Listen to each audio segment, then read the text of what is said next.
How the Camel Got His Hump. Now, this is the next tale, and it tells how the camel got his big hump. In the beginning of years, when the world was so new and all, and the animals were just beginning to work for man, there was a camel, and he lived in the middle of a howling desert, because he did not want to work, and besides, he was a howler himself. So he ate sticks and thorns and tamarisks and milkweed and prickles, most excruciating idle, and when anybody spoke to him, he said, "Humph," just "humph," and no more. Presently the horse came to him on Monday morning, with a saddle on his back and a bit in his mouth, and said, "Camel, oh camel, come out and trot like the rest of us." "Humph," said the camel, and the horse went away and told the man. Presently the dog came to him, with a stick in his mouth, and said, "Camel, oh camel, come and fetch and carry like the rest of us." "Humph," said the camel, and the dog went away and told the man. Presently the ox came to him, with the yoke on his neck, and said, "Camel, oh camel, come and plough like the rest of us." "Humph," said the camel, and the ox went away and told the man. At the end of the day the man called the horse and the dog and the ox together, and said, 303, I'm very sorry for you, with the world so new and all, but that hump thing in the desert can't work. We would have been here by now, so I'm going to leave him alone, and you must work double time to make up for it."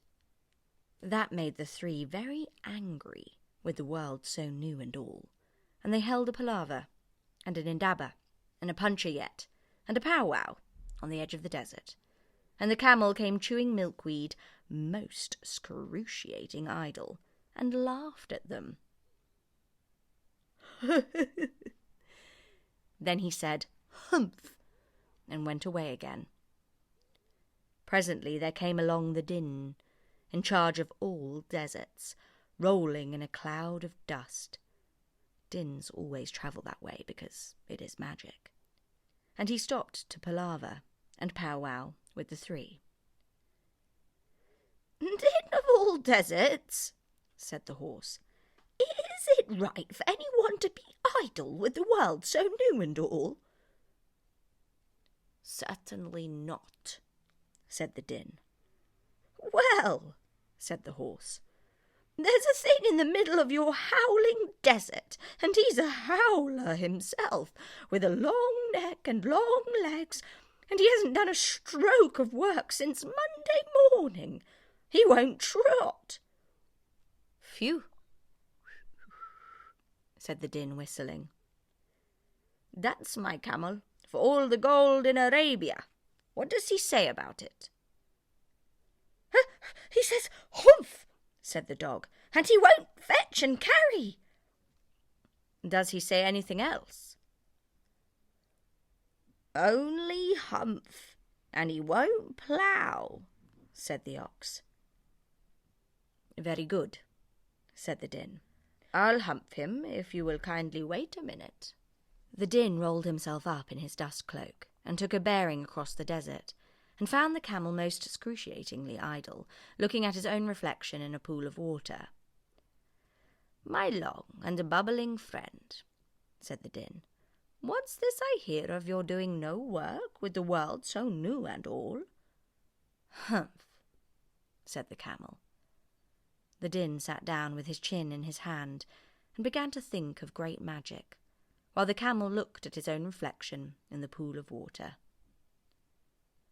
"You've given the three extra work ever since Monday morning, all on account of excruciating idleness," said the din, and he went on thinking magics with his chin in his hand.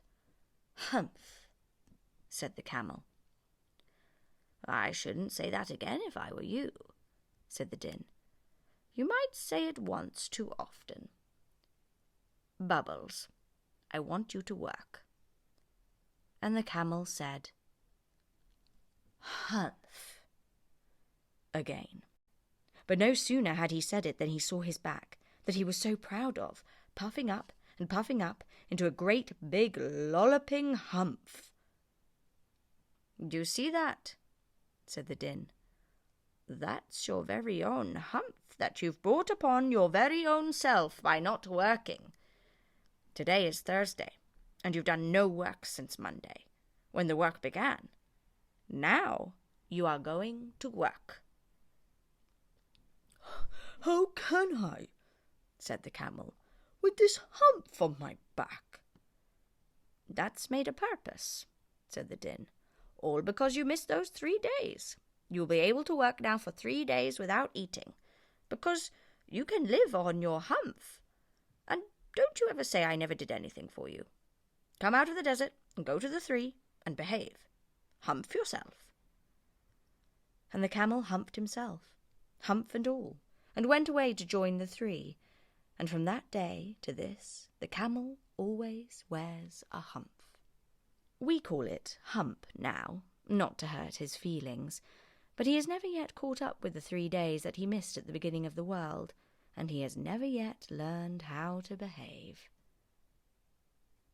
The camel's hump is an ugly lump, which well you may see at the zoo, but uglier yet is the hump we get from having too little to do. Kiddies and grown-ups too. If we haven't enough to do, we get the hump.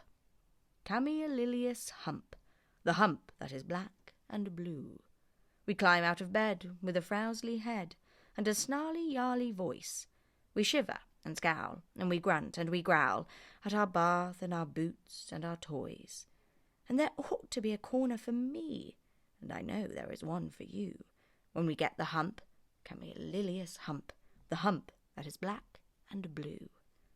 The cure for this ill is not to sit still, or froust with a book by the fire, but to take a large hoe, and a shovel also, and dig till you gently perspire. And then you will find that the sun and the wind, and the din of the garden too, have lifted the hump, the horrible hump, the hump that is black and blue. I get it as well as you, if I haven't enough to do. We all get hump, Camel hump, kiddies and grown-ups too.